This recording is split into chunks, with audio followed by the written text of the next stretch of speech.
Hi everyone, and welcome to another mini course at Physics Latam. Today we are very happy to have Monica Guica giving a series of 4 lectures on black holes, holography, and TTbar. She received her PhD in 2008 from Harvard University, where she studied under the supervision of Andrew Strominger.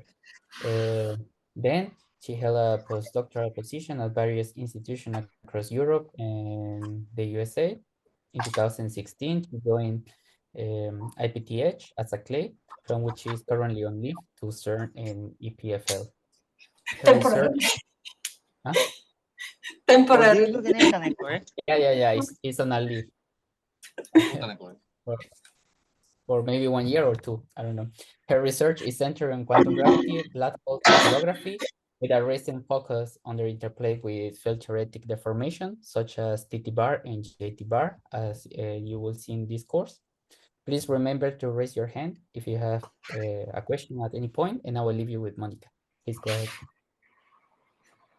Okay, so thank you, Daniel, very much for the invitation to this online course, of which I didn't know about, but I think it's a fantastic initiative. So actually, for Eastern Europe, where I come from, we kept on thinking of doing something similar because people don't have access to courses. And okay, I'm very impressed that you managed to do something for Latin America and worldwide. So that's very cool. You said something about questions, so I'm very happy to take questions. But if I understand correctly, you, Daniel, are going to take care of the Zoom. Okay, perfect. So thank you very much. Okay, so what happened? So about a year ago, Daniel contacted me to ask me to give a set of lectures on TTbar and black holes, which of course I'm very happy because this is what I'm most interested in. Currently, however, the challenge with this course, as far as I understand it, is that most of the people taking the class have only had a course on general relativity. Is that correct? And in particular, not everybody has taken quantum field theory. Maybe it's useful to know how many people have not taken QFT, if they can raise their hand.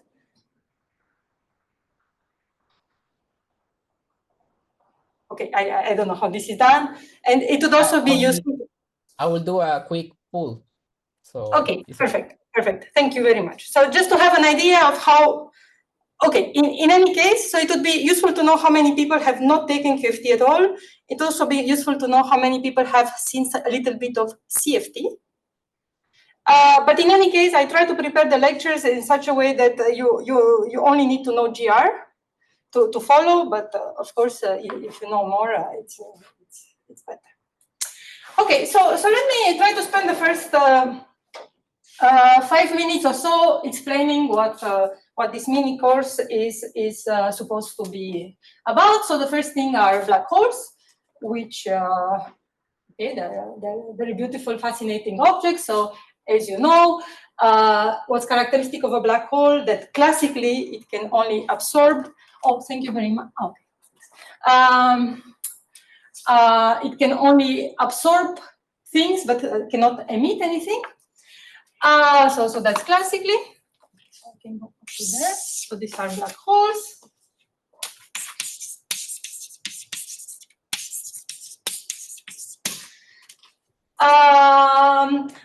However, as it turns out, when one turns on quantum effects, they've been really, essential in progressing. They've truly been a window into quantum gravity, the study of this black hole. So people have tried to understand quantum gravity for, I don't know, many years, maybe at least 60 years or so. Attacking it perturbatively is very difficult, and so on. But black holes have truly been able to make a breakthrough into seeing how quantum gravity works. So here we have quantum gravity. And sort of the link between the two is given by a subject called black. So I'm going to be using abbreviation BH is black hole thermodynamics. Maybe things that you have hopefully heard about, that black holes are assigned an entropy that's proportional to the area of the event horizon divided by 4G Newton's constant, h bar, Planck's constant. Okay, and what's the link between the two? The link is basically so you see this entropy is proportional to the area of the event horizon. So it suggests that whatever degrees of freedom may be making up the black hole, they live on the surface of the horizon. As we will be seeing in this course, the study of black holes suggests that the same thing happened for quantum gravity in a given region of space-time. The degrees of freedom, so if I consider quantum gravity on some space-time manifold M that has a boundary, the idea is that this can be rewritten, encoded in degrees of freedom that live on, so quantum theory, the standard quantum theory without gravity on the boundary of the region, delta M. And this phenomenon, which is a truly deep and non-trivial believed property of quantum gravity, is called holography.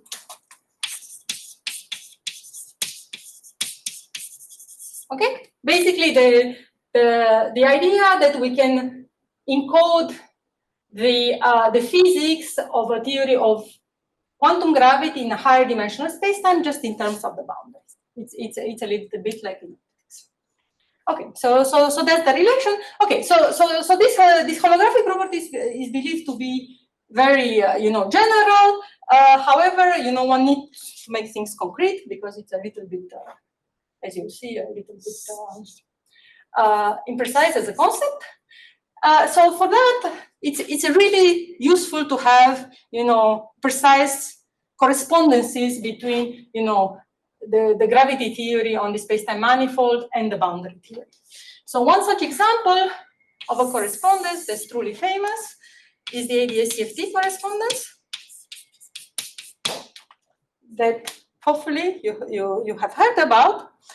And basically, so in the first two lectures, I'm going to basically be reviewing this connection between black holes and holography, and I'm also going to be giving you like some very, very basic notions of ADS-CFT.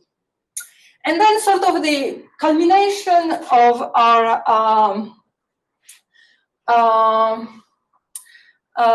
of this introductory part will be to try to explain this is basically a geometric entropy that I've written down here to give a microscopic interpretation of this entropy for a certain black hole that's asymptotically ADS3. So this is ADS in d+1 dimensions, corresponds to CFT that lives on the boundary of the ADS, so in one dimension less. So sort of the culmination of this part of the course is going to be to explain the entropy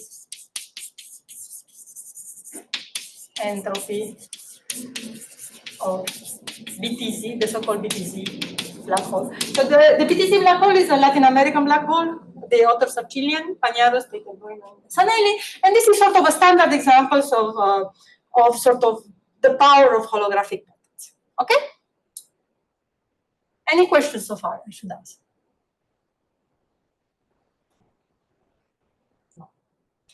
Okay, good. So this is sort of hopefully just the lectures 1 and 2. Then I'm going to move on to explain the relationship between holography and TTbar. But for that, I need to tell you a little bit about this. Okay, what is this TTbar? So what's the idea? The idea is that if one is interested, so black holes that are asymptotically ADS, like for example this BTC black hole, are very simple and they're not terribly realistic. So if we're interested in more general or realistic black holes, we have to be looking at generalizations of the theories that live on the boundaries. We want to look at generalizations of CFTs and so on. And to understand what type of generalizations one needs, one can just go back to the initial derivation of ADS-CFT by Maldacena, and basically what was used. So this was a derivation within string theory. In string theory, okay, it's a complicated theory. It has all sorts of objects. Among all the objects that it has a set of objects that are called debris. So they're just like some extended membranes. Okay? And these objects,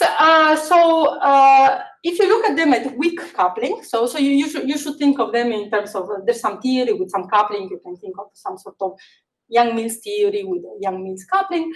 So at weak coupling, they just look at as a stack of membranes that have some fields that live on them, some sort of gauge theory, and they're also coupled to bulk fields, so that they live in the ambient space. This is the picture at weak coupling. At strong coupling, these guys actually, they look like a black hole. So their strong coupling description is in terms of a black hole. And as you're taking the energy to below, this black hole is starting to develop a very, very long throat. Okay? So the limit in which this ADS-CFT correspondence is derived is in a limit when you take very low energies. When you look at the system in this sort of membrane picture, what happens is that at very, very low energy, the theory becomes a conformal field theory. So conformal field theory, it's a scale invariant theory. So you're going below the masses of every object that you have in your theory. You're left to the scale invariant theory that's known as a conformal field theory. And here, as you're going to lower and lower energies, basically objects that have finite energy from the point of view of this long throat, there is like a very, very large redshift from the point of view of infinity. So you're looking at objects that are deeper and deeper inside this throat. You're nearing sort of the horizon of the object, okay? And this throat is an ADS throat, and this is how you get ADS-CFT. Okay. In order to understand, okay, so if you're interested in just this limit or black holes in ADS, then you're going to this very, very low energy scaling limit. Now, if you're interested in something that's more complicated, like black holes that are not so close to being extremal and so on, then you want to raise the energy. Say you want to go here, okay? So in the other picture, you want to go up in energy. And then what happens is that in the sort of membrane description of the theory, you're going to get corrections to this CFT picture. And these corrections are going to be in the form of irrelevant operators. So what are, okay, if you know quantum field theory, you probably know, so these are operators whose scaling dimension, if you want, their mass dimension is greater than the space-time dimension d. But if you want to understand what they are, so they're called irrelevant because when you go to very, very low energies, they sort of disappear, they scale to zero. However, if you're interested in going up in energy, they start becoming important, okay? And these irrelevant operators are going to appear whenever you're trying to climb out one of these throats. Okay, so this is just to motivate why, if you want to do something beyond ADS-CFT, you want to study these irrelevant operators. And now the point about TTbar, why is one interested in it from the point of view of holography, is that it's basically a solvable. Yeah, so I should say, dealing with the irrelevant deformation of a CFT is basically a hopeless task because you just cannot follow them. In quantum field theory, there are divergences. When the operators come together, you have to regulate. Maybe you can go one order, two orders, but not more. The calculations become completely intractable unless you have a really smart way, different way of doing things. So the interest of various communities in this TTbar is that it's a solvable irrelevant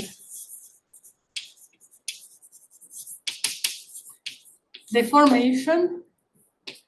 Oh, I can read that part. Maybe you can put a little bit lower the blackboard. You cannot see because there's this poll that's running, so actually I don't see anything on my screen. Sorry. So you're saying I should do this? Is this better? Yeah, it's better. Okay. So, but do I have to repeat what I was saying? No. I can read. Okay, so basically, a lot of the interest in this TTbar deformation is that it's a solvable irrelevant deformation of 2D QFT. So it's in irrelevant deformation, you can actually compute something, which is very rare. And as I explained, from the point of view of holography, one is interested in these irrelevant deformations because one wants to get out of these throats, ADS throats, wants to do something else, something more general. So in the last, in the lectures. Hi, can I ask a question? Yes, please. When you say that the solvable, when they say that the model with the TTbar deformation is solvable, do you mean that the system is integrable? Yeah, it doesn't have to be integrable. If it's integrable, so TTbar preserves integrability if you originally had it. I see. Okay. But it's not, and TTbar was invented in the integrable community, but you don't absolutely need the system to be integrable to start with. And it's solvable in the sense that you can compute the deformed finite size, even for a non-integrable initial system, you can compute the deformed energy spectrum, the deformed thermodynamics, deformed S matrix, the deformed, a lot of things you can compute exactly. I see. So thank you very much. Okay, if you have more questions, please ask. Okay, good. So this is TTbar. So I'm going to give some basic introduction to this TTbar and show all of these things. And then what I'm going to do, so this TTbar has been of a lot of interest because it has had applications in sort of many different corners of the theoretical physics community. It has had applications, sorry for the Blackboard skills, for the QCD string. So I think these were the original people like Dubovsky and Korbenko, who's here, who are looking at it, ended up with it by looking at the QCD string. There's also the integrability community. So Smirnov and Samologikov, who proposed this deformation, they were looking at integrable bootstrap into the QFT. But it also has a lot of applications in holography. And this is basically the only thing that I'm going to talk about. Also, given that it's difficult to talk about the others if without a good QFT background. Okay, so I'm going to be focusing on the holographic applications of TTbar, and I'm going to discuss two things. The first thing, you can ask the following: if you have the ADS3 CFT2 correspondence, so TTbar is a deformation in 2 dimensions. So those are 2 boundary dimensions. So I start with ADS3 CFT2. Okay, and then I do TTbar, the TTbar deformation on the CFT2. I can ask what's happening on the gravity side. And then, as you will see, what's happening is that it's something pretty trivial. One just changes boundary conditions. So one just changes the boundary conditions for the metric on this. For the asymptotic metric for this ADS3 spacetime, but nothing much else is happening. And one nice thing, okay, that you can do, you can really do precision holography. So as you do precision holography for ADS-CFT, you can do precision holography for this thing and reproduce from the spacetime a lot of the features that you computed in the TTbar deformed CFT. So that's one nice thing. So we're going to discuss that. Just holography for this.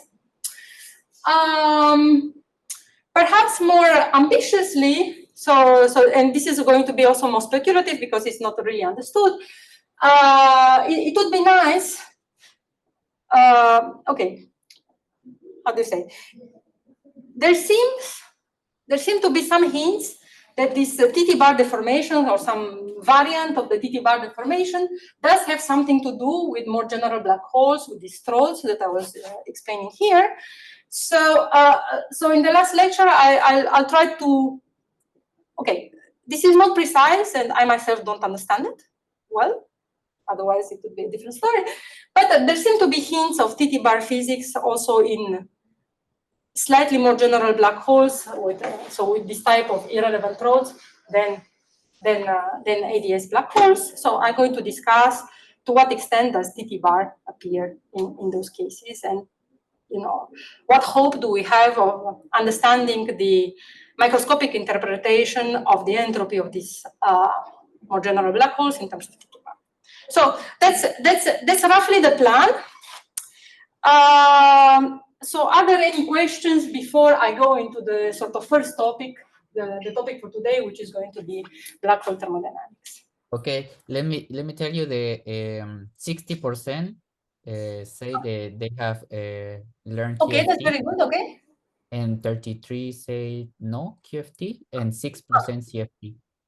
I see. Okay, so very good. So I'll try to keep it down, but if I mention some QFT concepts without noticing, most people will understand, and I will explain what. Yeah. So this is mostly for next time. Okay. Thank you very much. Any other questions about the sort of outline of the course before I go into the?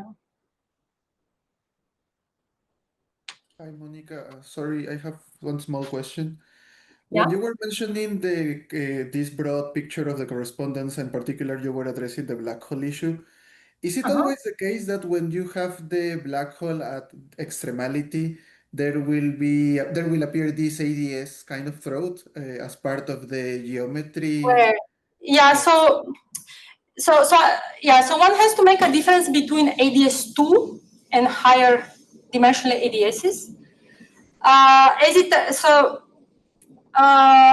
It is true that at extremality, so if you take a black hole, a proper black hole at extremality, you're going to get an ADS2 throat, but that turns out to behave in a very, very different way from higher dimensional ADSs. So it's a very interesting story that has been, developing in the past a bit less than 10 years.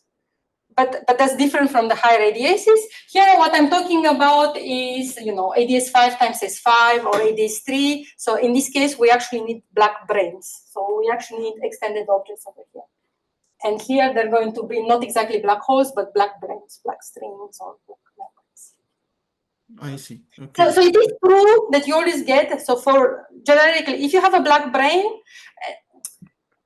how to say? There's extremality and there's supersymmetry. Mm-hmm. So But for when you example, mean black brain, you mean even without supersymmetry, let's say for a black ring or a black string in 5 dimensions, you will have a similar feature?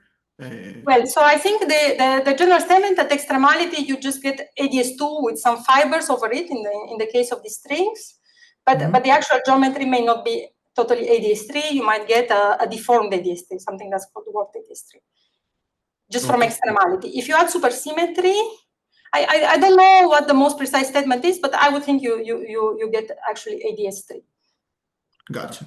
Okay. Thank you. Any other question? Okay, if not, so let me go to the first topic, which is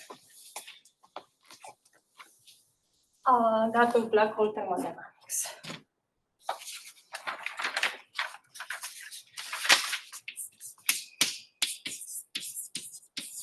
So black hole.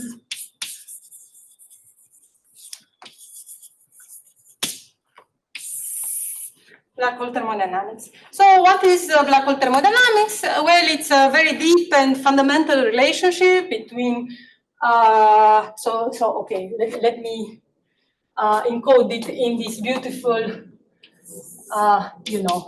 S equals area of the horizon over 4G bar. So this is the most famous formula of black hole thermodynamics. So it's a very nice fundamental relationship between gravity, quantum mechanics, geometry, and thermodynamics. Okay, and so this subject was developed mostly in the 70s, early mid 70s, and I think it's nice to actually, in presenting it, I think it's nice to follow sort of the historical development of the subject. At least when I looked at it, I found just to get an intuition in what people were expecting and what they actually found. I think it's useful to see to better understand how peculiar black holes are compared to possible expectations. And to do that, I wanted to start by describing the work of Penrose on the sort of inevitability of the formation of singularities in gravitational collapse. So I guess you guys know that Penrose got, in 2020, he got the Nobel Prize for showing that black hole formation is a robust prediction of general relativity. I find this fact sort of amazing because Penrose is a mathematician, so he and two astrophysicists, so two experimentalists, got the Nobel Prize for finding black holes. But so I think his work has been really, it not only has affected, the development of black hole thermodynamics, and then that led to developments to quantum gravity, that like very theoretical developments that we're going to be talking about. But it also showed that black holes exist, and they should be all over the place in nature, which wasn't known at the time. So I think this work is very cool. And actually, in the early 60s, so he started this mid-60s. At the time, so in the early 60s, it was somehow thought that black holes would form as a consequence of sort of spherically symmetric collapse that could be studied. However, if you try to add inhomogeneities and things like this, many people thought that you wouldn't be forming actually a singularity of a black hole. And Penrose, who introduced a really novel way of thinking about the problem, managed to show otherwise, that singularities form generally. Okay, so that's so far for it. Before I go into describing his work, let's discuss what is a black hole. Okay, maybe somebody can tell me what a black hole is.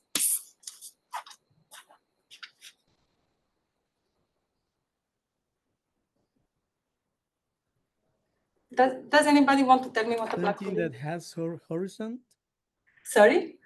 Something that has horizon, developed horizon. A horizon, and what's the role of the horizon? What happens if you're... I mean, that's that you escape. can escape. Okay. region of space-time from where you cannot escape, even light cannot escape. Exactly, very good. So it's a region of space-time from which you cannot escape. And in order to define the notion of escape, you have to say where you would like to escape. So it's useful to have some sort of notion of asymptotic infinity to which you'd like to escape. So I don't know if you guys did the Penrose diagrams in your course.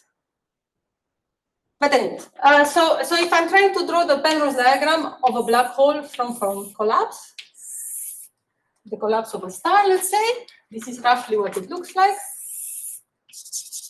Do people know what a Penrose diagram is, or I need to explain? Yes, the learning, the learned. Okay, excellent. Okay, so this is a space-time that's asymptotically flat in this region. You have some star that's collapsing to form a black hole. Here is the black hole singularity. And then you have this horizon, which I'm going to draw in yellow. H. And basically, the black hole region of this space-time is defined as the full space-time manifold minus the causal path of future null infinity. Okay, so you have Scri plus here, Scri minus, presumably you did it in your course. So the black hole is the full space-time manifold minus the path of Scri plus. And therefore, you're just left with this little region over here. That's the black hole. Okay, and the horizon is the boundary of the black hole. And you see, what I want you to get from here is that by definition, the horizon is a null hypersurface.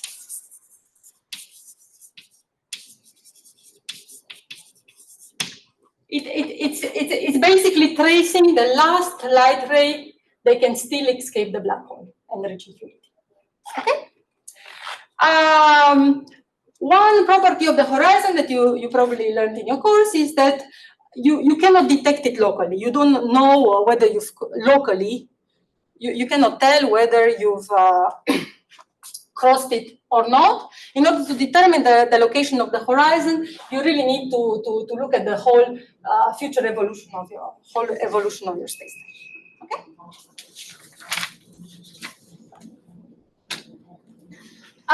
Okay, so with this being clear, let me. Okay, so how do I do this? Good. Let me talk about gravitational collapse.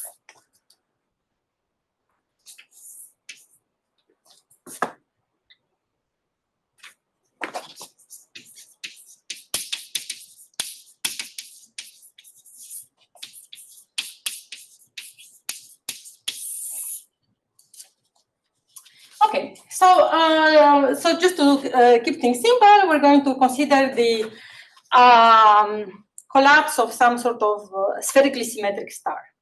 Okay, so as you know, as you've probably done in your course, there's this thing called the Birkhoff theorem, which tells you that if you have a space-time that's spherically symmetric and it solves, you know, the vacuum Einstein equation, so outside the surface of the star, the metric is going to be given by which metric? The Schwarzschild metric. Exactly. So basically, outside in the vacuum, so 1 minus 2gm over r t squared plus dr squared over 1 minus 2gm over r plus r squared d omega squared. Okay, so outside the star, you're going to be given by the Schwarzschild metric, and inside the star, okay, by whatever. However, if the mass of your star is larger than about 3 solar masses, then what happens? Then you basically know that the collapse cannot be halted. So if the black hole, if the star is sort of 1 solar mass, then it's going to end up being some white dwarf eventually. But if the original star is very massive, is more than 3 solar masses, then the collapse cannot be halted neither by electron nor neutron degeneracy pressure, and the object is expected to become a black hole. Okay, so we're going to be taking this metric. So now we're going to have a horizon. We're going to go all the way to r to 2gm, and also we want to go sort of inside the horizon. So as you've learned in your course, even though this metric looks singular at r equals 2gm, there's no problem. This is just a coordinate singularity. The only true singularity of the black hole is at r equal to 0. And in order to be able to pass through the horizon, we can go to the so-called Eddington-Finkelstein coordinates.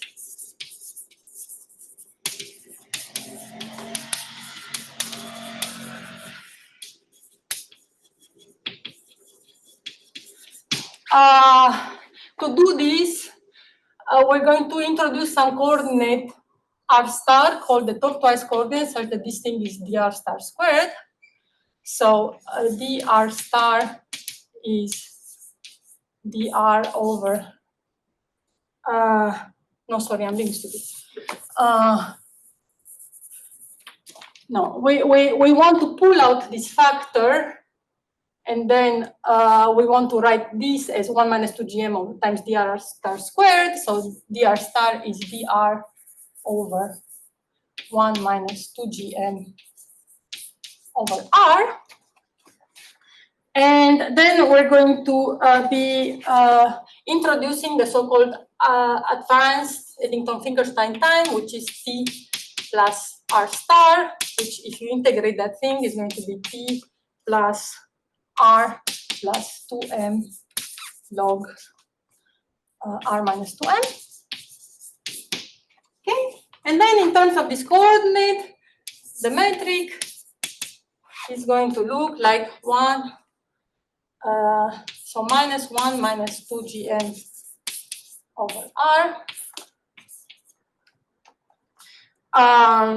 And then here t, so I'm going to rewrite t in terms of this, so this is dv minus dr star squared minus dr star squared plus r squared d omega squared, and this thing is going to be dv squared minus 2 dv dr star, and the dr star squared goes away.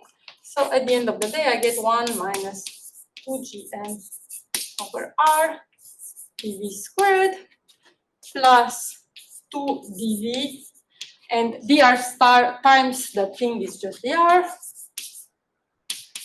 plus r squared d omega squared. So far so good? Okay, good. So this is the Schwarzschild metric in coordinate that are good across the future horizon. And now, basically what I want to do, I want to look at the behavior of light cones as I'm approaching the horizon. Maybe you've already done this in your GR course. It's also done in Sean Carroll's book, but okay, I'll just go through it. This was Okay. done in the homework actually, so it's very nice to find it again. Okay, so so then I'm going to explain it very fast. So then is everybody, or maybe I should ask, is everybody familiar? Okay, let me just draw it and then.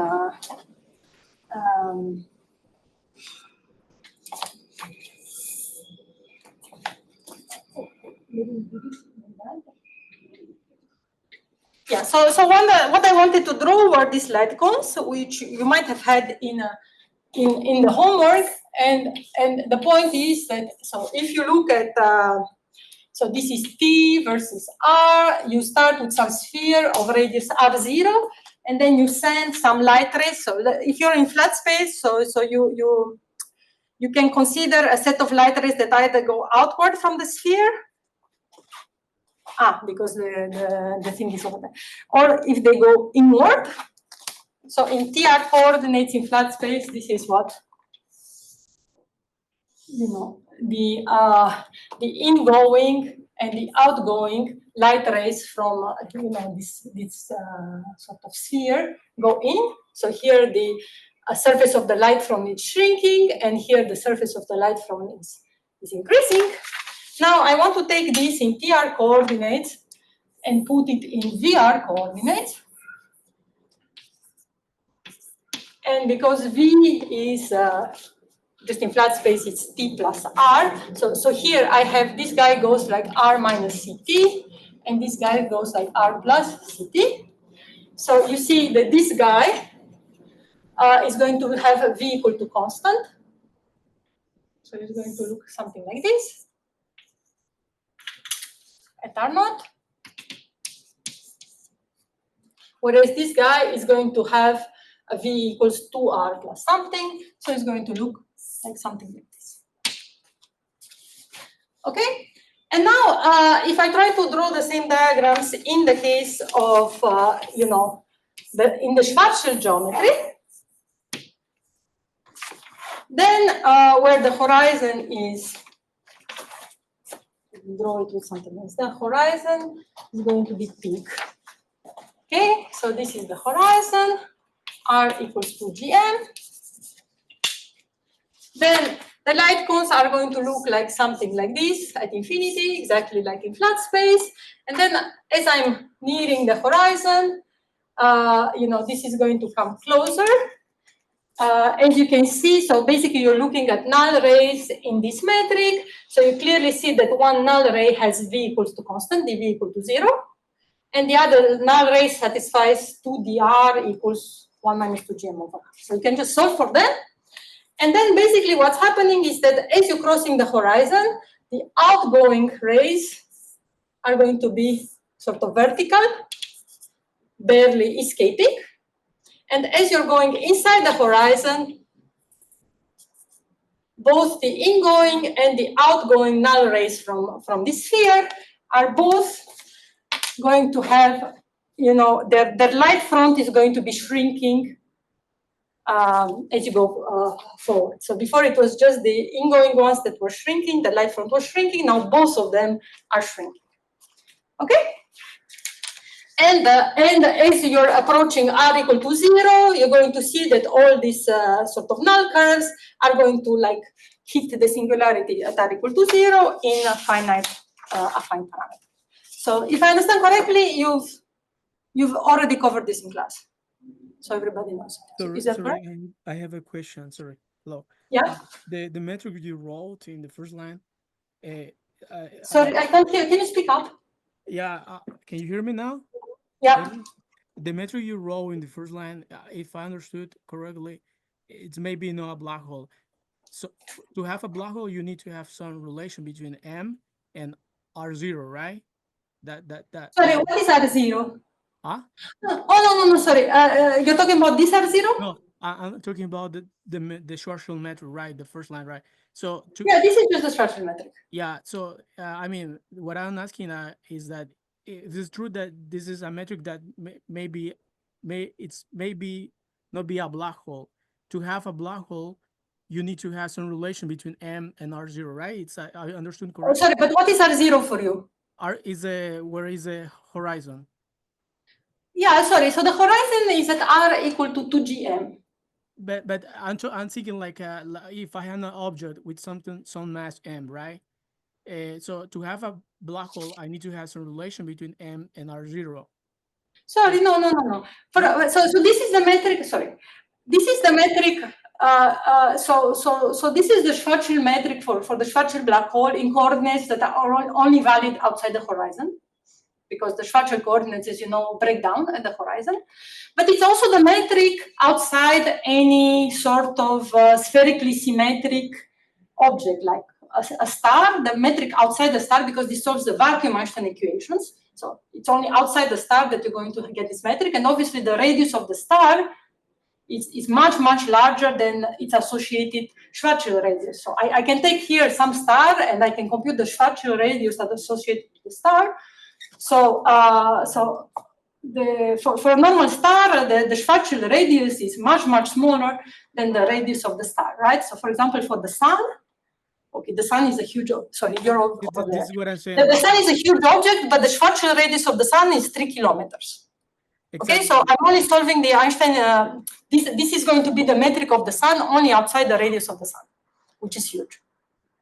Okay, that's what exactly what I was trying to say. Like for a star, you have the same metric, but it is not a black hole because the mass and because it's only valid outside the radius of the star. And the radius of the star is much, much larger than this 2GM. So below the radius of the star, I have to write a different metric. Correct. Okay, thank you. Is this okay? I guess, right, I understood. Thank you. Okay, but now I'm looking at the black hole. So since I'm looking at the black hole, this metric is going to be good all the way to the horizon. And then I'm going to change coordinates to this Eddington-Finkelstein one, and the metric is going to be also be made good also inside the horizon. So which you cannot see because, okay? So this is what I'm doing. So now I'm looking at the sort of extended Schwarzschild geometry. I've extended past the horizon. For that, I need to be using this V coordinate. And then I'm looking at what do the light cones do. So the R0 over here is just the radius of some sphere in the space-time from where I'm shooting light rays inwards and outwards. And then I'm seeing that if I sit near infinity, some are going, are decreasing light flows and some are increasing light cones. But once I cross the horizon, both the ingoing and the outgoing ones that I'm trying to shoot are actually going to have shrinking light flows. Okay? Is this clear?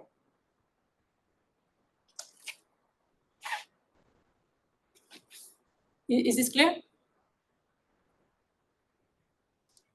I guess. Yes, Yes. clear. Yeah, sorry, because I'm far from my computer, so I cannot see messages. Okay, good, good. So, so basically, what's happening over here is that you have this mass floating around, and the gravitational field becomes so strong at the horizon that it's focusing the light rays so badly that they're all going inwards. They're all going towards shrinking cross-sectional area of the light front. And basically, it's this intuition that was behind Penrose's idea of introducing the concept of trapped surfaces, which are basically surfaces. They can be sphere or they can be more general, such that the sort of expansion, such that both sets of null geodesics that emanate from the surface are converging. Okay, that's a trapped surface. And then you can introduce a notion of apparent horizon, which is the boundary of the region. So for Schwarzschild, you see that the trapped surfaces exist inside the horizon. Okay, this is what we just showed. More generally, the region that contains trapped surfaces, which is so its boundary is called the apparent horizon, lies inside the event horizon, and has the very nice property that you can just check it locally. Where this apparent horizon is. So unlike the actual event horizon, which I was, you see, I kept on complaining here that the event horizon, you have to wait for the entire space-time history to unfold to be able to tell what it is. The apparent horizon, you can actually tell locally. You just look at the geodesics and see if they both converge, and then you have a trapped surface. Okay, and this notion of trapped surfaces lied behind the singularity theorems that Penrose proved that show that singularities form generically in gravitational collapse. So in order to explain this notion, I need to go through a quick derivation of Ray-Choudhury's equation. Did you guys do Ray-Choudhury in your course?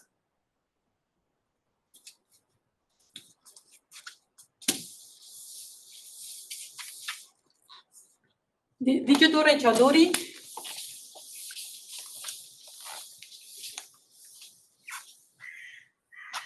In the course? Hello? Hello? I mean, I heard, I know. Sorry? Personally, I know.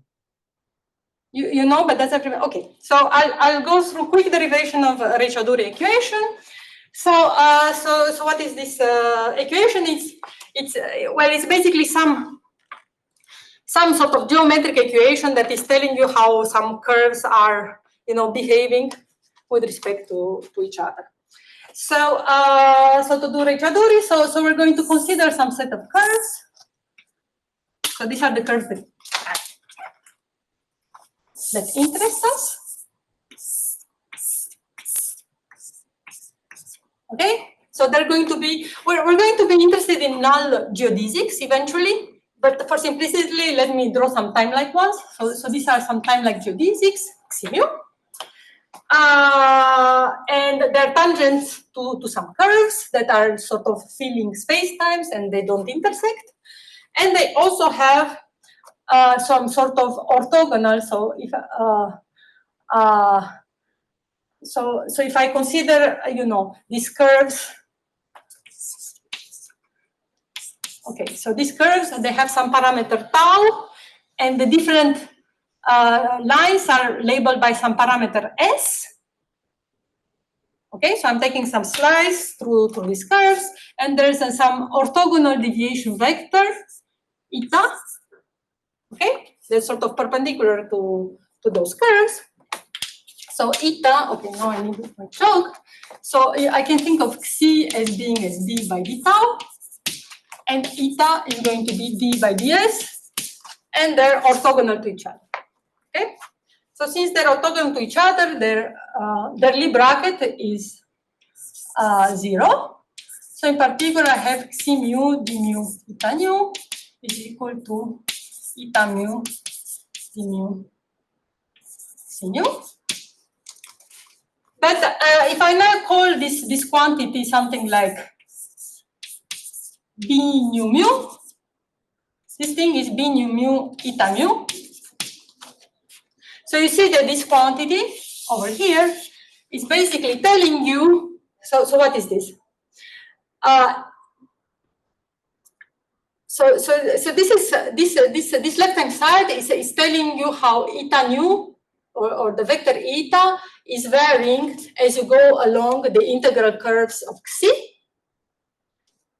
And basically this object over here is measuring how much eta fails to be parallel transported along these curves. Okay? And there are several bad things that, so now you can take this B mu nu and expand it. So if I take, well, I can just write D nu C mu because that's what the D is. So I can always decompose it into a trace part. Sorry, what is S in them? Yeah, so I'm taking a one parameter family of curves. And the family is labeled by S. So these are different S's. Okay, so I have some curves that fill a region of space-time, and I'm taking sort of a slice through this region, and sort of the vertical thing along the curves is tau, and the perpendicular thing that goes in between different curves is S. Okay, so I have curves that depend on tau, but I also have a family of curves, and the family is parameterized by S. Does this make sense? It is kind of some dimensional, the parameter? It's sort of what? Dimensional, I mean space-like. Yeah. I mean, you can think of S as a coordinate. Okay. Yeah, totally. Yeah, I should say that this discussion, you can find it, for example, in WALT, with all the details that I'm going to skip. Okay, so then I can decompose. So this is just some like two index objects. So I can decompose it into a trace part, a symmetric traceless part, and an antisymmetric part. So these are the notations. Okay, and this H mu nu is basically the induced metric on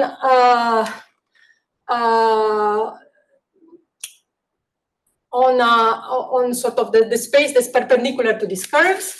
So this is basically the space-time metric G mu nu plus C mu, but you don't really need it.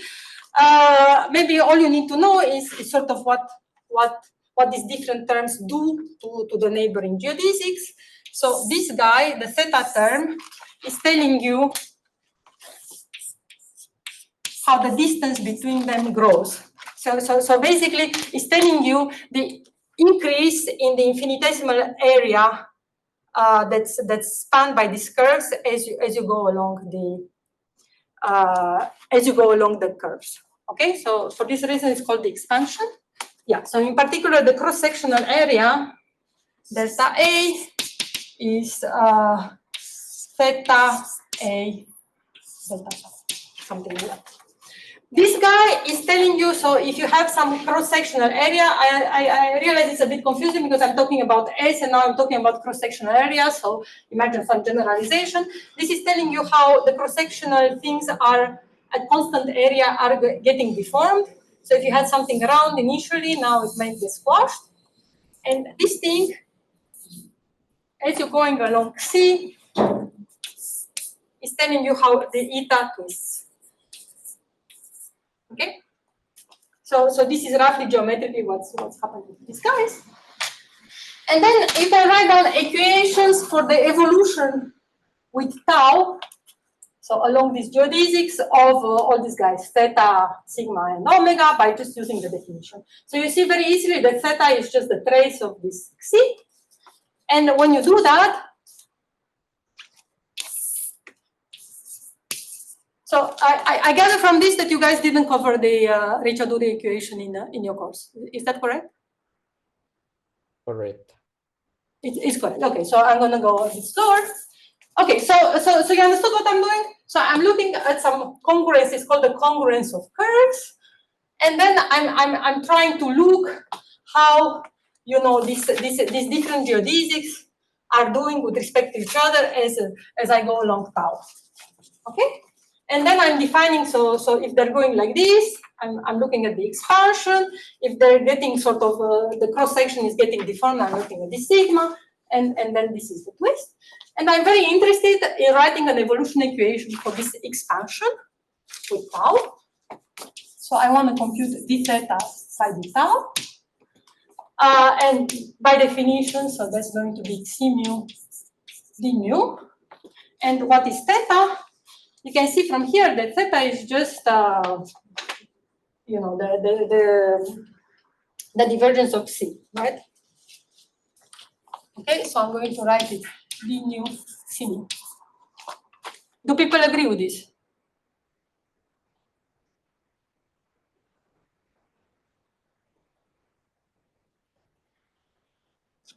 Or should I go slower? Someone say yes, but only one. Sorry? Someone say yes, but only one. So maybe you can. It's Okay. hard to say. Someone say, can you go slower? Yeah. So should I repeat what I was saying, or? Okay, so here the idea is the following. I'm interested in how these geodesics behave, because at some point I'm going to be looking whether they converge or whether they expand. So I'm trying to define a quantity that's measuring whether they diverge or whether they converge. This quantity is precisely this theta over here. And the way that I'm defining it is the following. So I'm looking at this congruence of geodesics. I'm looking at what's happening with the displacement between them. This eta vector is nothing but the displacement. And I see that what's controlling the displacement is basically this quantity over here, this d mu xi mu. In particular, if I'm just looking at the overall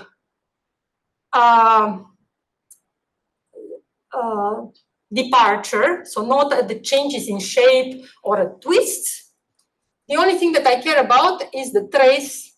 So it's the divergence of the xi. Is it clear? Because so this quantity is telling me how the displacement vector is changing along the geodesic. This is d by d tau of eta nu, right? And now I'm just looking at the overall mode. Is this clear?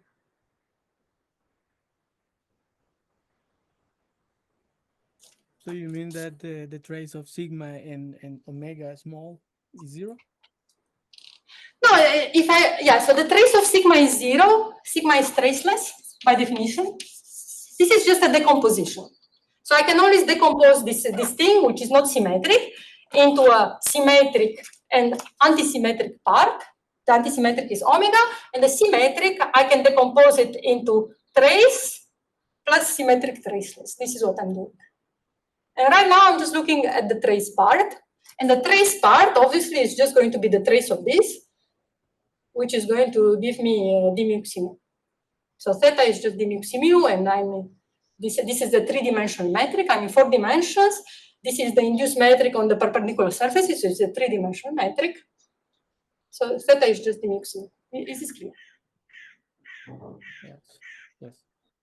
Okay, so now I want to see how this theta is varying. I have a question. Yeah.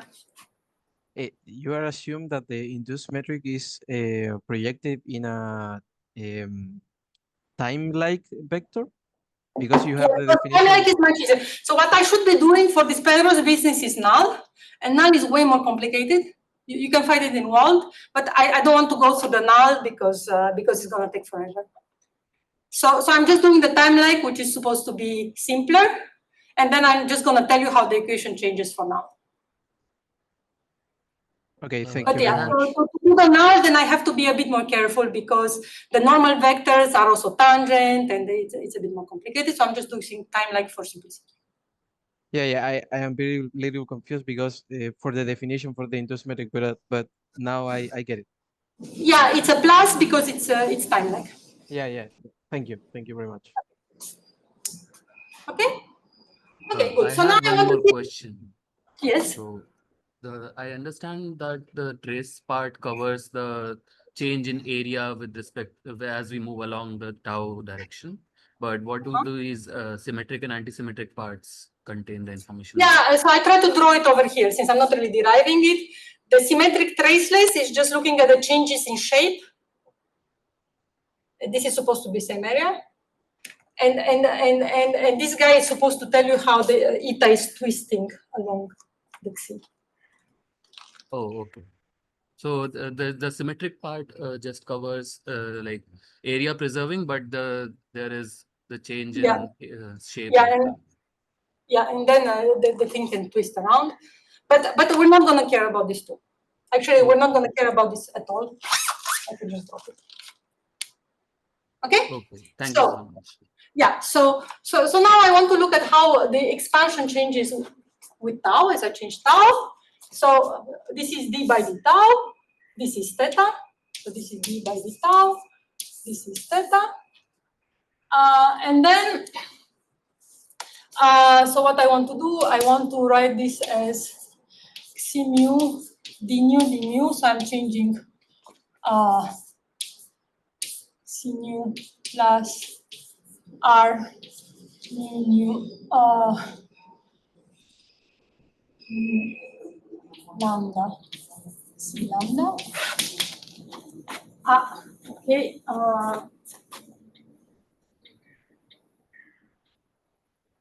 Okay. So I just switched the order of derivatives over here. Now, so as you can see, this is going to give me a factor of minus r lambda mu. Okay. And then here I want to bring one derivative in front. So d nu of c mu d mu c nu minus d nu c mu d mu c nu.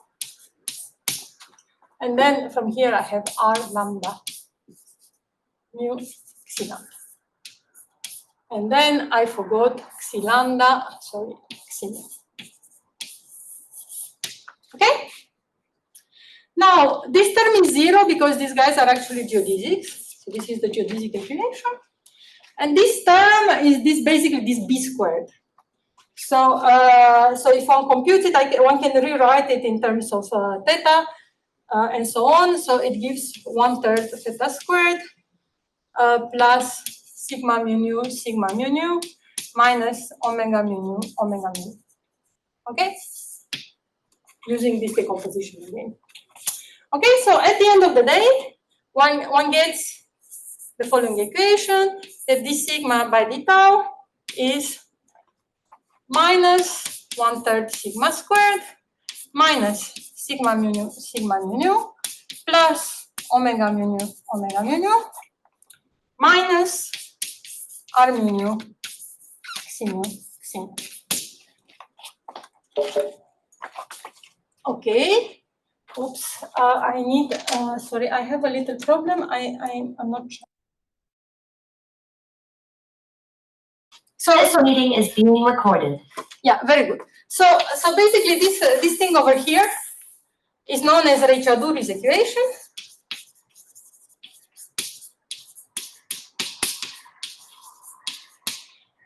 And it's just a geometric equation that is telling you how, you know, these curves behave with respect to each other as you're going along the congruence. If okay, so basically it is okay. If this is for time-like curves, if you're going to do null curves, basically the only thing that changes over here is the 3 becomes a 2 for null. Basically, because the perpendicular spacetime is going to be codimension 2 in the null case, and then you have to sort of better define what the sigma and omega is. They change a little bit definition. It's sort of a technical discussion, but it's not very deep, and you can find it in Murat's book. So I guess it's true. We can take maybe a 5-minute break now, and after the break, I'm going to explain how this Raychaudhuri's equation is used in proving these singularity theorems, and get to the Penrose result, and then to black hole thermodynamics. Okay. You know, This meeting is being recorded. So you know, so there is a question about the fact that a local observer cannot tell whether he or she is inside or outside the horizon. Okay, so this is an example. So I have some stuff that has collapsed to make a black hole, and then very late, I send some you know, some extra you know, thin shell of null matter into the thing. So this is to illustrate the difference. So the horizon is the whole thing, right? So I'm looking at the last ray. Okay, so basically what's happening, so what I'm considering here, so I'm waiting for the star to collapse. It's creating some Schwarzschild black hole of mass m, and then I'm sending some shell of mass delta m. I'm letting it collapse. So on this other side, I'm going to have a Schwarzschild black hole of mass m plus delta m. Okay. The horizon, the actual event horizon, the null surface, you know, I have to wait for, you know, until I'm done doing everything to the spacetime that I want to do, and I'm waiting until infinity at the last ray. So this guy, you know, it's going to see that I've thrown this extra thin shell of matter. Okay. However, the apparent horizon, what it does, so the apparent horizon over here is of Schwarzschild with, so the apparent horizon, which is the boundary of the region that contains trapped surfaces, is going to be here over here, but here it's going to have a jump, and it's going to be lying over here. It's going to be behaving like, it's going to be, you know, the one associated with Schwarzschild of mass m over here. So you see the apparent horizon is inside. The apparent horizon where I can check what these geodesics are doing, converging and so on, I can determine locally. However, somebody who is sitting over here, she may think she's perfectly fine. She's outside the horizon of the black hole, but actually she's inside the actual event horizon, and she's gonna die in the singularity, which doesn't matter. Is it clear? Yeah, that's clear. My question was, I wanted to ask, like, but what about like locally? I cannot say where I am, but let's say far away. I can't hear very well. Can you speak up? Yeah, I understood that part. My question is like, what about a far away observer? I cannot say whether a person, like an observer, outside observer, I cannot say. This is a question. I cannot say like whether a person is inside or outside. That was my question. Well, it depends whether. Yeah, exactly. So you're talking. I mean, if somebody's outside close to you, probably you can tell that they're outside, and you can exchange signals. If they're nearing the black hole horizon, if somebody has crossed the horizon, right, you're going to see them pancaking on the horizon, but you're never going to see them cross.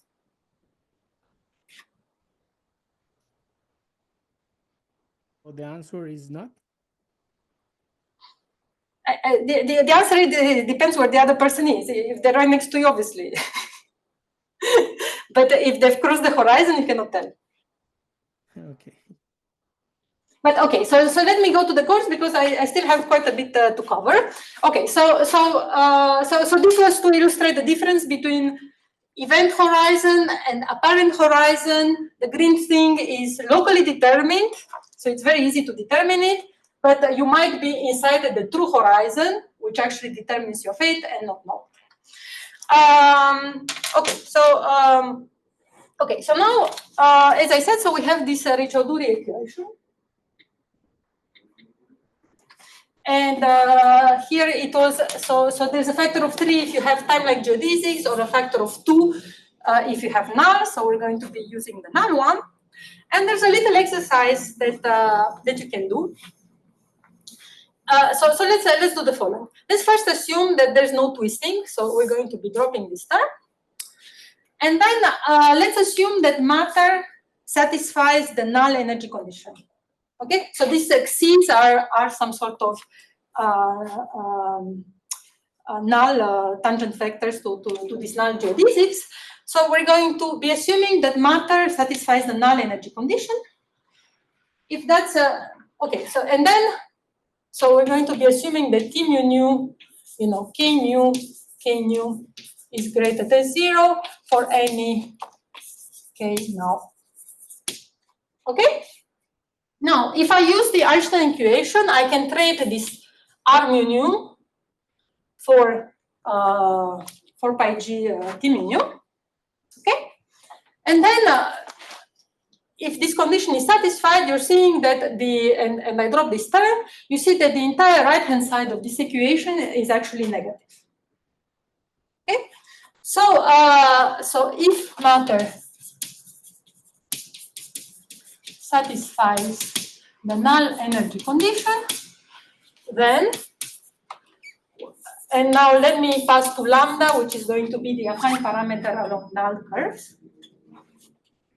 Okay, so d theta by d lambda is minus a half theta squared, blah, blah, blah. Plus 1/2 theta squared is smaller or equal to 0. Happy? Okay, so so this is what I can derive from Ray-Choudhury plus the Einstein equation plus the null energy condition on matter.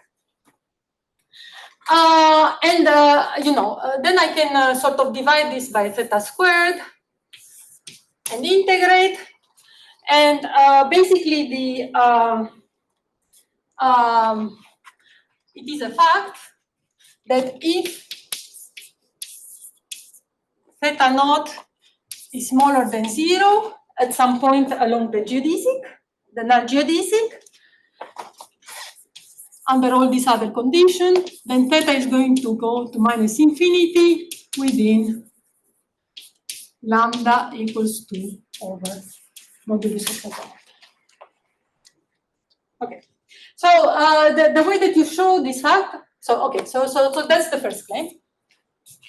So if you have some congruence of null geodesic and the expansion is negative at some point, then the expansion is going to go to minus infinity within finite affine parameter. And the way that you show it, you take this inequality, you integrate, so you're going to have something like 1 over theta initial minus 1 over theta final plus lambda over 2 smaller than 0. So then you see that, well, I'm going to mess it up, but basically if theta initial is negative, so the sum of these two is going to be positive in the beginning, and then it's going to decrease to 0. And then basically this is going to make, okay, I will just mess this up. How do we do this? Let's first see whether this is correct. I think it's correct. So 1 over theta final is greater or equal lambda over 2 minus 1 over modulus of theta naught, because I assume that theta naught is okay. So I took the theta initial to be minus modulus of theta naught, and I put it on this side, and then oh god, I messed up all the signs. Sorry. Okay, I'm going to give you this as an exercise because I apparently cannot do very simple calculations on the board. But anyways, the end results, okay, so you take this and you integrate and you're careful about the signs. And basically you're seeing, I'm sorry that I'm really not getting it. I guess that was correct, the inequality. I guess it was correct, the inequality, right? I think that the inequality is correct, right? So this is smaller than 0. I think this is correct. And now I just need to, so this thing, okay, so this is going to be minus modulus of theta naught. So at lambda equal to 0, so this theta final is going to be negative. And now the issue is that now this is going to become positive. So it's going to be this plus that is going to start reaching 0 from below, which is basically telling me that, that this guy has to be going to 0 from below, and therefore theta has to be going to minus infinity. that's sort of the idea. Anyways, you can prove this to yourselves. So the simple consequence of this is that if the expansion is negative somewhere along the geodesic, then it's going to go to minus infinity with infinite affine parameter. Okay? And that follows from the Ricciarduri equation towards with Einstein and the null energy condition on matter. So now, basically what Penrose showed was that, so yeah, okay, very good. So now you're going to have a singularity in your geodesic congruence. And sort of the question is this sort of a trivial singularity? Like, is it a focal point? Are just two geodesics intersecting? Like you can think of two geodesics, for example, on the sphere. You start them from here, they're diverging, and on the other side, they're intersecting. Theta is going to infinity when they intersect, because theta, if you remember, was delta area over area delta lambda. Okay, so theta can go to infinity either because this guy is going to infinity, which is a proper space-time singularity, or because the area is going to 0, because the geodesics are intersecting. So what Penrose proved, and it's a pretty mathematical proof that I'm not going to go through because it's kind of complicated, is that actually, so it's a reduction to absurd, and that actually the theta going to minus infinity singularity that you go over here actually has to come from this term. It has to come from a divergence, okay? And the assumption is that the reason for that divergence is that a divergence from this. The reason for that divergence is the presence of a space-time singularity, just like you get in the Schwarzschild black hole. If you guys are interested in the details of this pretty mathematical proof, there's some very nice lecture notes by Witten in 2018 at IPFT. I think they're called light ray singularities and all that, so you can read about all of this. But I just wanted to tell you, so roughly this is the argument. You run this very simple-minded thing that I said over here to say that if your initial expansion is negative, then you're going to get a singularity in theta with infinite affine parameter. That follows from that equation. And then you have to do some extra work to prove that this is a proper singularity of the space-time and not just a stupid singularity of the intersecting, which is, for example, done in this Witten lecture. Okay. And what you can see, so what is really very powerful about this Penrose argument is that it doesn't use anywhere spherical symmetry. It's just very general.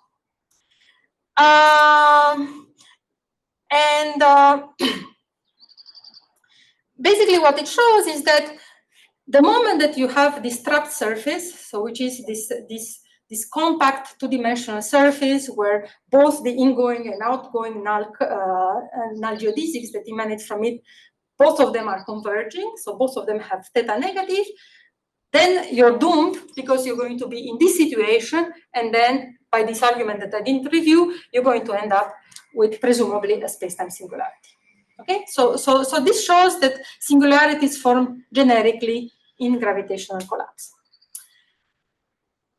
To get from a singularity to a black hole, you need some extra assumption, and that's the cosmic censorship conjecture, which is to say that in order to preserve predictability of general relativity and so on, you want these singularities to be hidden behind horizon. So more precisely, the statement is that under generic collapse conditions, you're going to be forming singularities that are behind horizons, not naked singularities.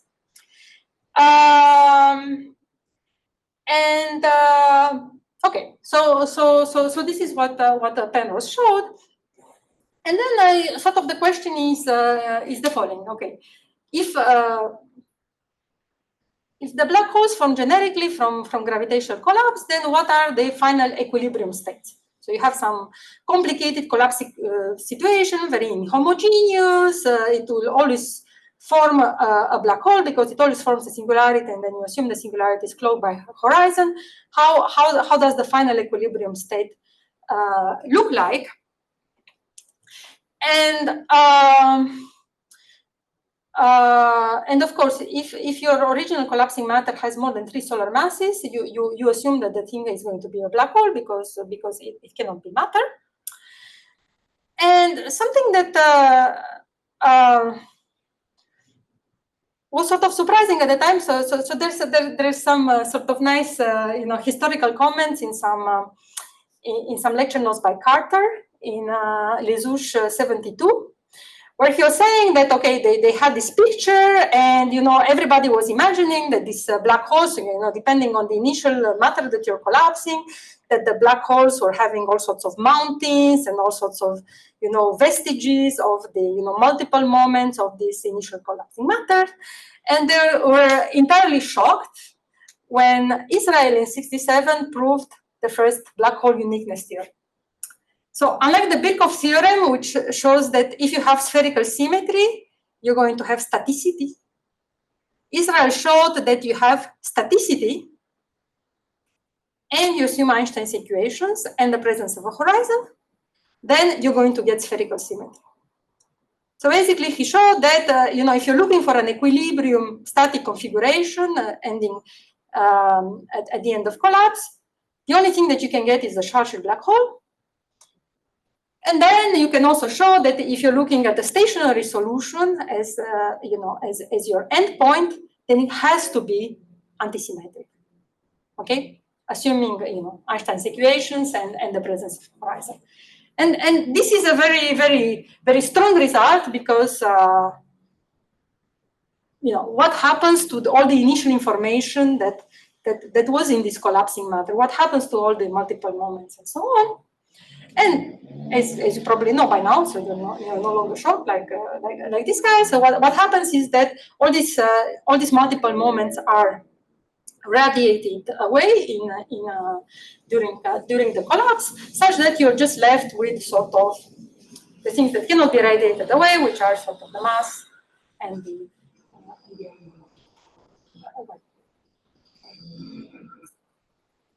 okay. So this fact that the black hole solutions are unique, that they're entirely specified by mass, angular momentum, charge, and so on, it's called these are called no-hair theorems. So it's famously said by Wheeler that black holes have no hair. When you look at higher dimensions and so on, these no-hair theorems are a little bit weaker. You can get some zoologies of black holes, black rings, and so on with hair, but sort of the spirit of the theorem is still true. That roughly these solutions tend to be unique or way fewer. They carry no vestiges of the initial collapsing matter.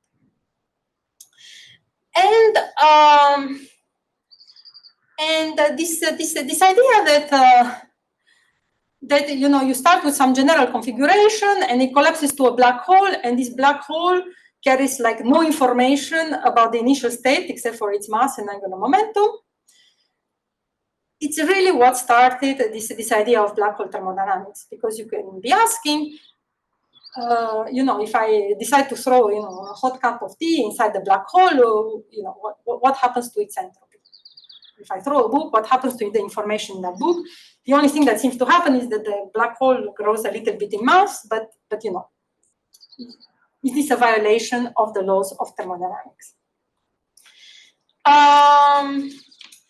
Okay, so it seems that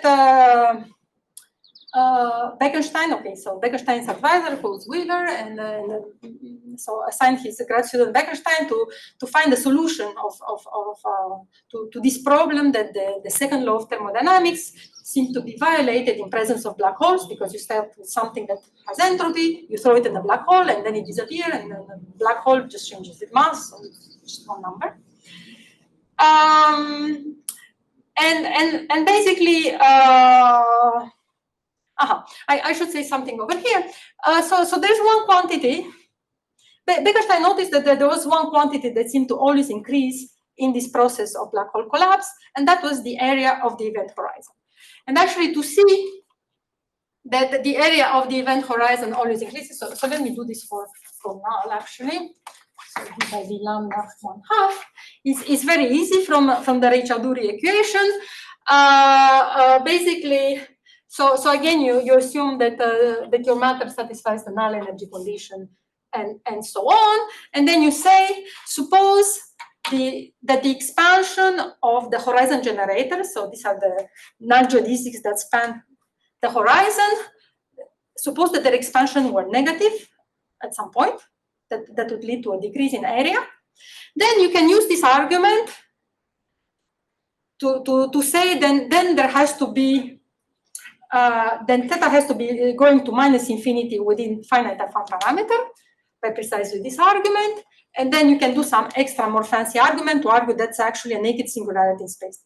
So if the expansion of the horizon generators were negative at any point, then you'd be ending up with a naked singularity on the horizon, which is something that you really don't want.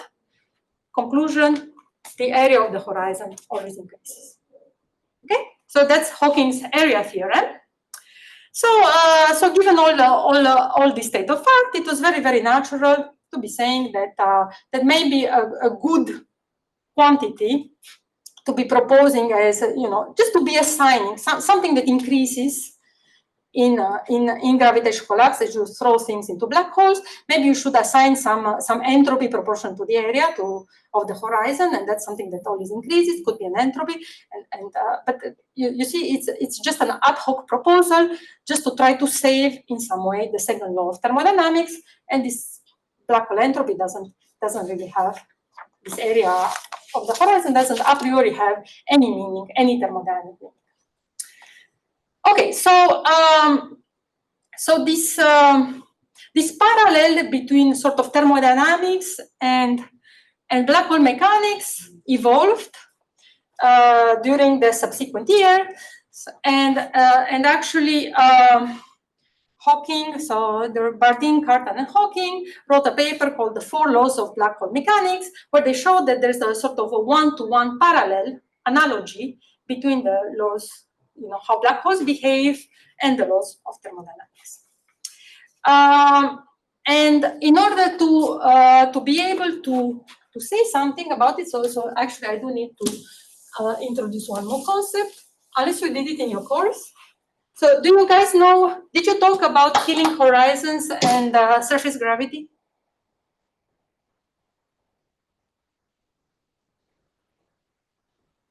Yes. So I don't really need to tell you, which would save me some time, which would make me happy. Okay, so first you can talk about healing horizons.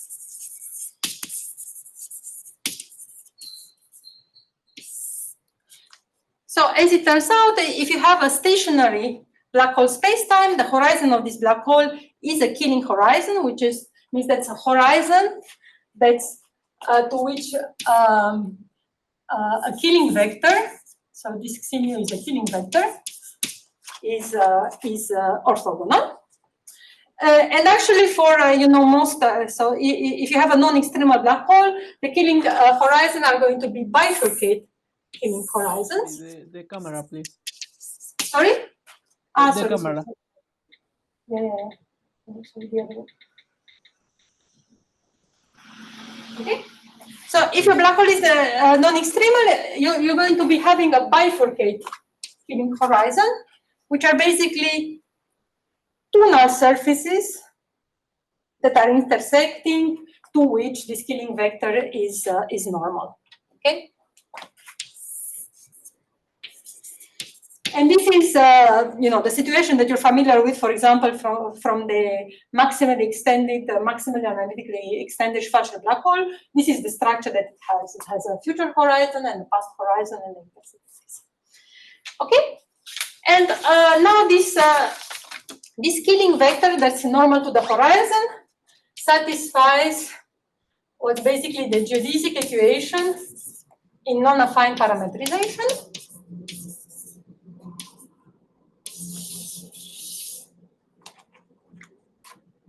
I guess you also did this equation. Sorry.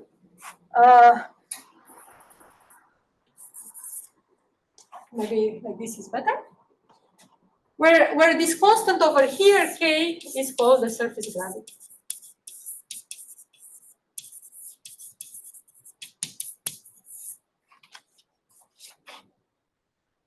Have you guys covered surface gravity?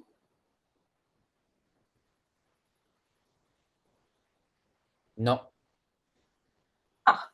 Okay, good. So you know, but you know what the killing horizon. Okay, so I just told you it.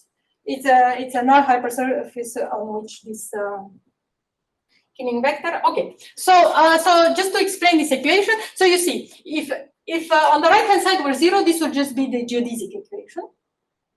Okay, and like this, it's geodesic equation in non-affine parametrization. Okay, and the reason that you end up with this is because you can show, and actually, if you guys want the details, the lecture notes by Townsend in 97 on black hole thermodynamics, where you can find a lot of technical details and so on. So basically, if you look at the the normal to a null hypersurface, it's also tangent to it because the normal is null, so it's perpendicular to itself. And these tangents are also tangents on the null hypersurfaces to some curves, which Townsend proves, or one can prove that they are geodesics. Okay, so basically on the horizon, the C mu is proportional to this geodesic curve. This is why you get this type of equation. And this K, so it has several interpretations. One is that it's the failure. It measures the failure of this geodesic parameter to equal the affine parameterization of these horizon generators. The more standard interpretation of this is obtained as follows. So you can see I can square this equation to get that K squared is C mu, D mu, C mu, C lambda, D lambda, C mu over C squared, limit to the horizon. Okay. And basically, this quantity over here is proportional to the acceleration of observers that move along the orbits of this killing vector C mu. And the way that you see it is that, of course, the four velocities of these observers, so they're proportional to C mu, because I said they move along these integral curves, and then I have to normalize, and I normalize by minus C squared. This guy is tiny, like outside the horizon. And then when I compute the acceleration, which is, let me call it U nu, D nu, C mu, sorry, U mu. Okay, you take this, you plug it into here, and then you use the killing vector equation to see that the acceleration is just this thing. So this thing is just the acceleration, A nu times C squared. Okay.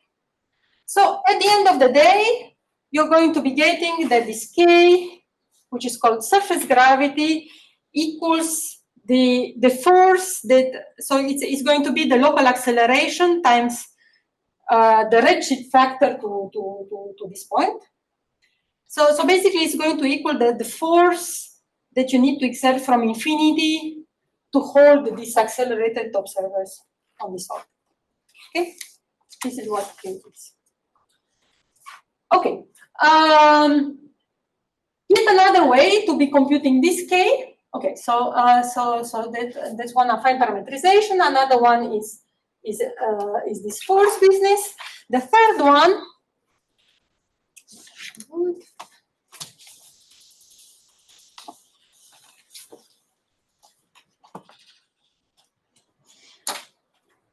Another way that you can be getting this K in the same result for K is that you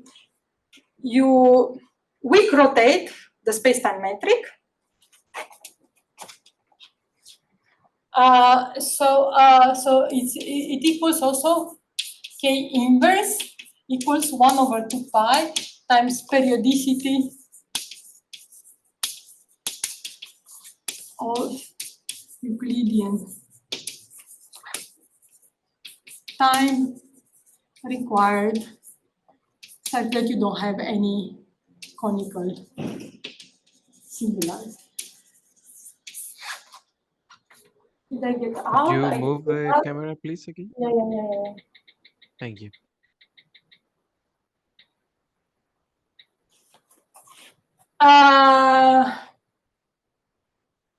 Okay, so for example, if I give you the Schwarzschild black hole, you have all these ways of computing it.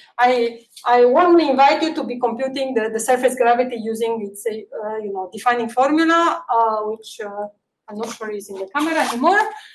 But this calculation is very easy to do. For example, so if I start with Schwarzschild.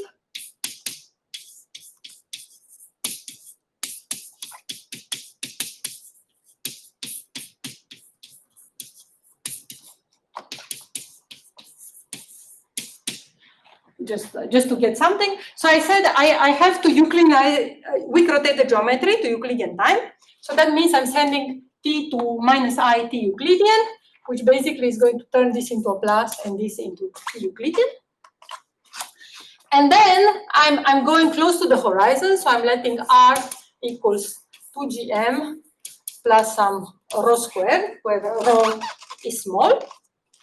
And then, so what happens to this thing? So here you see this guy is going to become like rho squared over 2gm when rho is small.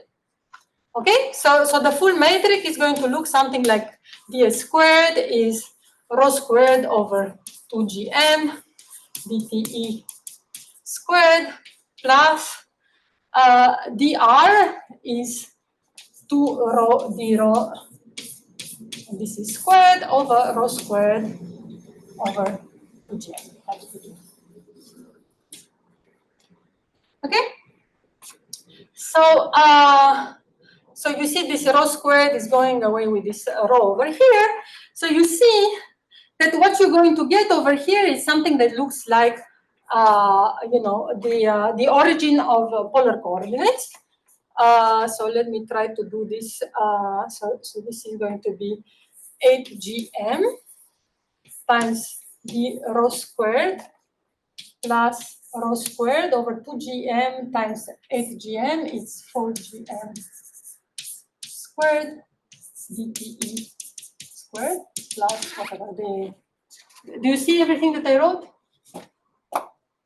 Okay, very good. So you're seeing, okay? So you see that in this metric, this looks very much like the metric on the plane in polar coordinate.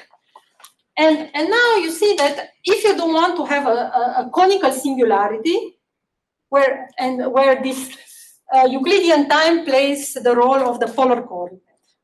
So the full thing over here that multiplies rho squared, it better be identified, better have identification 2 pi if you don't want to be missing a part of the spacetime, if you don't want to have a conical singularity over there.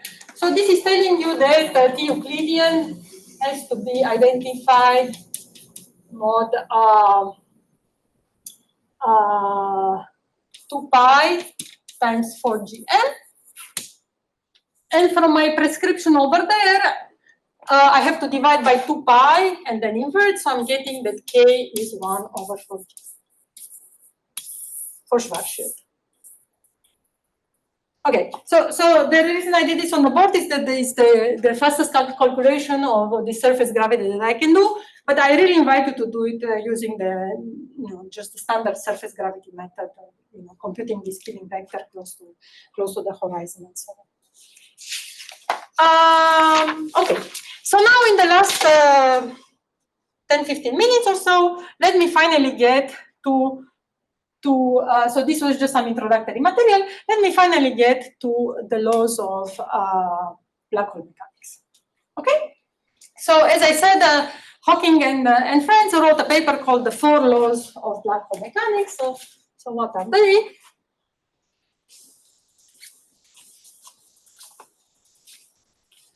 Let's see.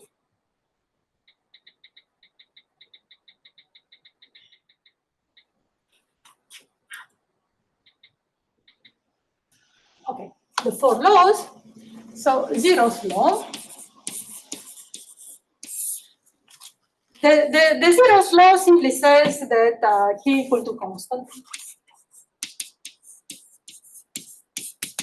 on given.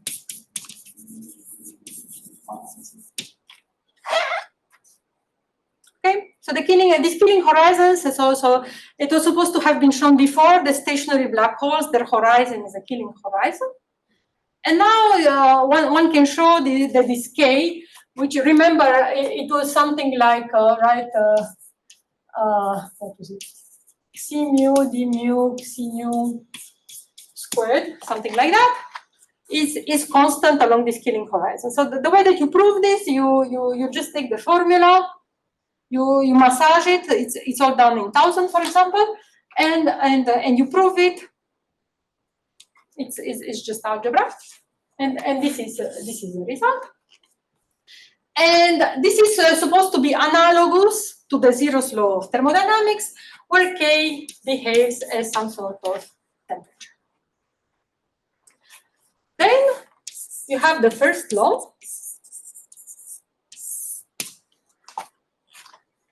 And the first law says something like this.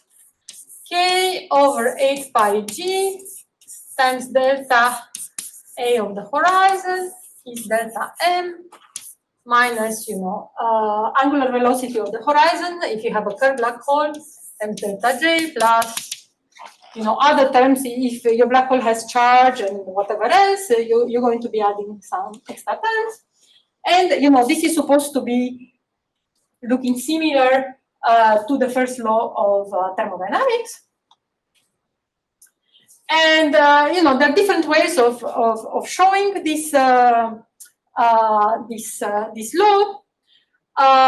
One way is to simply take, something like the Schwarzschild black hole, and you compute the left-hand side, you compute the right-hand side, which is just delta m, and you can just check, and then you use the k that I computed over there, which was 1/4 gm for Schwarzschild, and you just check that this thing is true.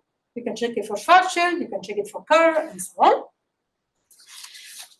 on. You can also do a little bit more highbrow derivations. So for example, there's one which I don't know if I have time to cover. It's called the, maybe I do. It's called the physical process version of the first law. So let me do it like this.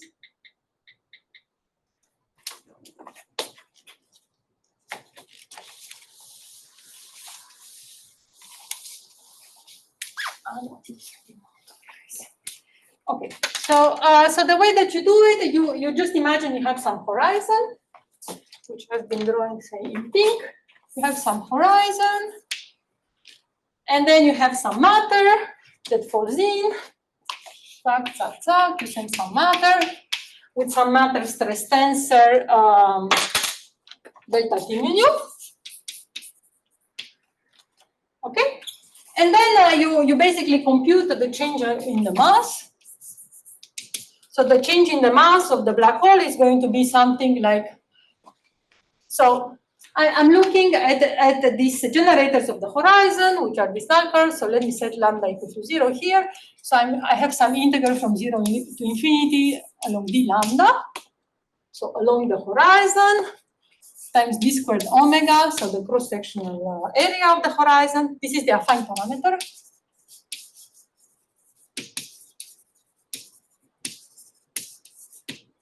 Then delta T mu nu. Then, the time-like killing vector, so dt at infinity, component mu, or it's just some abstract vector, so it's the vector that it's associated to measuring energy. Times k nu, which is basically the normal to the horizon. Okay, and this normal, as I was saying before, on the horizon, the killing vector, with respect to which the horizon is a killing horizon, is proportional to this k mu with a factor of the surface gravity. Okay, and you can do similarly for the change in angular momentum. If you have a change in angular momentum, the only thing that changes here is that you're going to have d phi, the associated angle. Okay, so this is hopefully you can recognize the way that you compute, changes in mass. So I'm taking the flux of the stress tensor. I'm looking at energy. This is why I want to dot it into the Killing vector associated to energy. And then I'm looking at the flux across the horizon. This is why I need to multiply it by the normal. And then I integrate over this three-dimensional surface. Is it clear what I'm doing?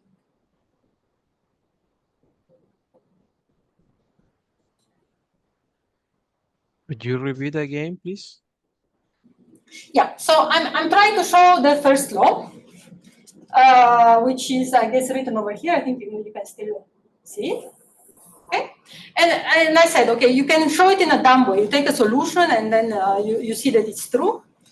But there's a more highbrow way that you can understand what's happening. And basically, what's happening is that whenever you throw matter at a black hole, the geometry is going to respond via Einstein definition. That's basically what's happening. This is what the content of the first law is. Okay, and I'm trying to show you how it works. So the setup that I'm considering, I'm just considering some horizon, and I'm throwing some matter through this horizon, and I'm saying that the change in mass. So I'm starting at lambda equal to 0, and then I'm ending at some this thing takes some finite affine parameters. So I'm not doing this forever. So the change in mass between the mass of the black hole when I'm done throwing in stuff to before is given by the integral over the horizon of the flux of the matter stress tensor through the horizon. This is what I'm writing down. And the flux of the stress tensor through the horizon, so the flux of energy through the horizon, I'm taking the stress tensor, I'm dotting it into dt, such that it's flux of energy, and then I'm also dotting it into the normal to the horizon, which is a scalar. Is it clear? This is what flux is. Flux of energy, sorry.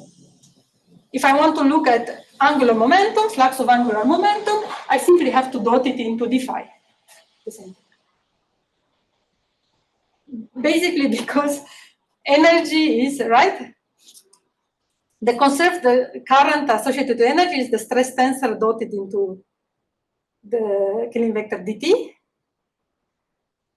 And the conserved current associated to angular momentum, just doing field theory, is the stress tensor dotted into d phi. And then I need to look at the normal component of this current. Is it clear what I'm doing? Yeah, now it's more clear. Thank you. Okay, so this is how I compute delta M and delta J. And the change in the area of the horizon, well, as we discussed, is given by the integral d2 omega d lambda of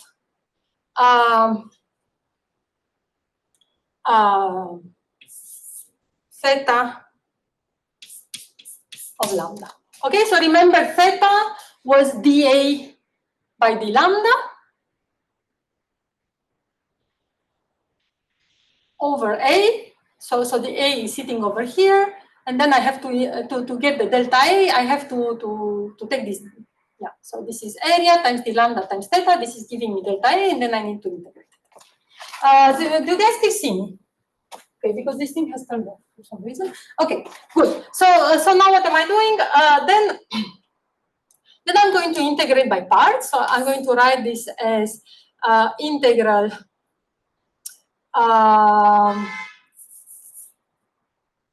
d lambda theta. So I'm going to get lambda theta integral d squared omega from the initial to the final state minus integral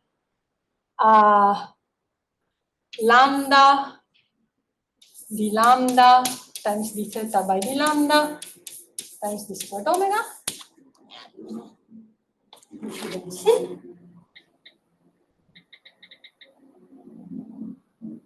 No, sorry. Okay? So this is an integration by parts. And now the whole point is that now I can use this Ricciarduri equation to plug it into here. So what am I doing? Okay, so I'm computing delta A between the initial and the final, which I call 0 and infinity. In the initial and the final state, the horizon is stationary. It has equilibrated, so its expansion is 0 because it doesn't do anything. So theta is 0, so this whole thing is 0. And here I'm just going to use the Ricciarduri equation. And I'm assuming that I'm doing this for a very short time, so the expansion is always small. So I'm going to be ignoring this. I'm also going to be ignoring this, and I'm just going to be picking up a contribution from the Ricci tensor. So this is just going to be minus r mu nu xi mu xi nu. But now I'm going to use the Einstein equation to replace this by 8πg T mu nu matter, K mu, because the actual vectors that I'm looking at are the Ks. And I actually call this delta T mu nu. So you can see, okay, very good. And now I'm going to take one of these Ks and use the fact that it's proportional to the killing vector for which this is a killing horizon. So this K is going to be, where did I write it? Is 1 over K xi mu. Okay, and then this xi mu, so for a rotating black hole, this xi mu is something like dt minus omega horizon d phi. So you can immediately see that if I just, these integrals, one of them is going to give me delta m, and the other one is going to give me omega h times delta j, which is precisely what I needed for my first law. Okay? So basically the content of this is that, it's simply that yeah, I'm throwing in some stuff, and the geometry adjusts itself in such a way as to be satisfying this first law. And the adjustment is through Einstein's equation, because I did use Einstein's equation in my derivation to trade the Ricci scalar that was appearing in the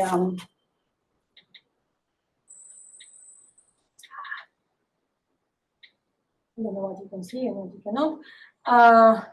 To be trading the Ricci scalar that was appearing in the Ricciarduri equation for the matter stress. Is this more or less clear? Because I'm over time, so I need to finish.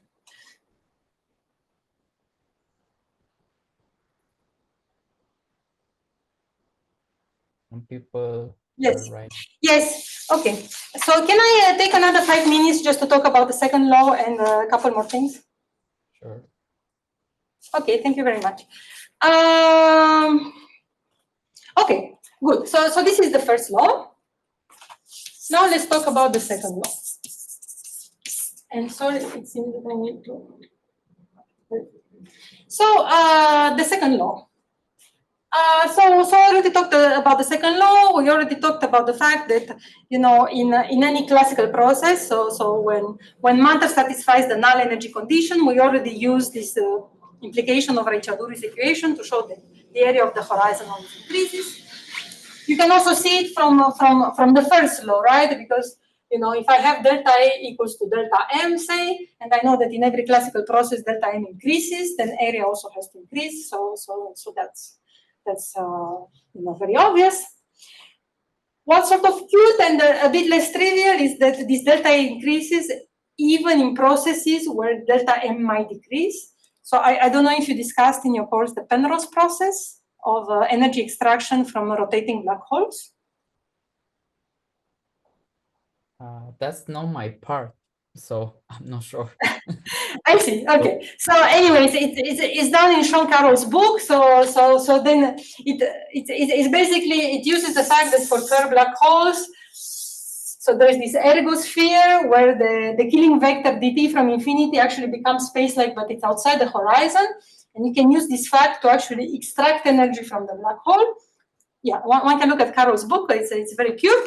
But even in that process, even if the energy is going down, the area of the horizon is going up. One can check. So, okay, that's in accord with the Hawking's calculation. And so on. You can do a lot of games with this. Well, actually, what wants to do for the second law is not just to say the area of the horizon increases, but one wants to take the area of the horizon. So one wants to talk about the generalized second law, which was proposed by Bekenstein, which is saying that the generalized entropy, which is the entropy of outside matter plus, some numerical factor that he was trying to guess but couldn't do it correctly, times the area of the horizon divided by GH bar, which is basically the Planck length square. So that's ridiculous, right? Always increases. So that was Bekenstein's attempt to salvage the second law of thermodynamics by fiat assigning this entropy to black holes. Okay, and then finally there's also a third law that's discussed in the Hawking et al. Papers that okay, I don't think it's terribly interesting. So it's just saying that it's not possible by a finite sequence of operations to make a black hole extremal. So one can discuss it. The issue that I have with it is that extremal black holes are extremely subtle objects, and actually in the past few years it has been discovered or increasingly realized that they have to, they undergo large quantum fluctuations and so on. So this type of, very classical GR discussions are probably not appropriate, physically speaking. Okay, so I'm going to leave it out. Okay, very good. So what I presented so far is just some analogy between the laws of black hole mechanics and the laws of thermodynamics. And the discussion, in the mid-70s was, are these the laws of thermodynamics applied to black holes, or is it just some analogy that doesn't mean anything? And actually, if you look at the paper by Hawking and company, they say, well, at the end of the paper, they say, well, this looks very, very nice and curious, but actually, as we all know, the temperature of black holes is exactly 0, because black holes absorb everything and then don't emit anything. Therefore, they cannot be put in equilibrium with black body radiation. So obviously, this is just one knowledge. Okay. And of course, it's funny that just a couple of years later, as you well know, Hawking discovered the radiation that the black bears his name. So he discovered that if you include quantum effects, so the H bar is actually important, actually black holes do emit black body radiation at a temperature that's precisely, so T Hawking is, as indicated from here, is proportional to K, but it has a factor of H bar, which is really important, divided by 2 pi. Okay, so this is the Hawking temperature. So this is the physical temperature of the black hole. It's incredibly small for a large black hole, but it's a physical temperature, and automatically this implies that whatever is left over here. So if I do k h bar over 2 pi over here, then I put 4g h bar over here. This object over here should really be thought as the entropy, the actual thermodynamic entropy of the black hole. And of course, the whole concept is puzzling because black hole is characterized by a bunch of numbers. So what does this mean? But this was the implication, and it was from this moment that this subject of black hole thermodynamics started being taken very seriously, and it led to some very interesting developments. So one thing that you can ask yourself. Okay, so first of all, I should say that this thing. So this is called the Bekenstein-Hawking entropy, SBH, Bekenstein-Hawking. So first of all, okay, it's just proportional to the area, but it's actually a huge number because it's the area of the black hole horizon measured in Planck units. So you can, compute it for a solar mass black hole. You're going to find a huge number that's, 20 orders of magnitude above the entropy of the sun. So it's a very, very large number. And one obvious question was, is there a microscopic, a statistical interpretation for this huge number of presumed microstates of the black hole, which are completely invisible in the gravitational description? And this question, so one is microscopic statistical interpretation. And this question has actually led to the development of holography that I will describe next time. Another thought experiment that you can do with this black hole. So if you remember, for the Schwarzschild black hole, I told you that K, or actually the temperature, goes like 1 over 4gm. Okay, so you see from here, temperature is inversely proportional to the energy, so the black hole has negative specific heat. So what this means is that if you leave a Schwarzschild black hole alone, it's going to, Hawking radiate all of its energy and evaporate. And not only that, but it seems to be evaporating into, the radiation that it sends is thermal, which is a sort of a mistake.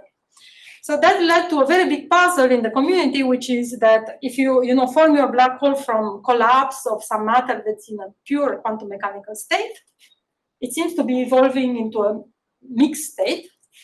And then, the black hole has completely disappeared. So does this violate the unitarity of, quantum mechanics? So this is another, it's called the black hole information paradox. And it's another very big problem that has been raised by this sort of thermodynamic, considerations in presence of black holes. That, obviously there's been progress in the meantime on this issue, but it hasn't been resolved. So now, until now, and it's important because it's just telling us that there's some tension between, general relativity and quantum mechanics, which are two theories that we think we understand very well. Okay, so with that, I think I'm done for today. So sorry for going over time. And so next time I'm going to be talking about holography, which is basically the whole. I'm going to explain what it is next time. It's deeply related to this issue of microscopic interpretation of black hole entropy. And please let me know if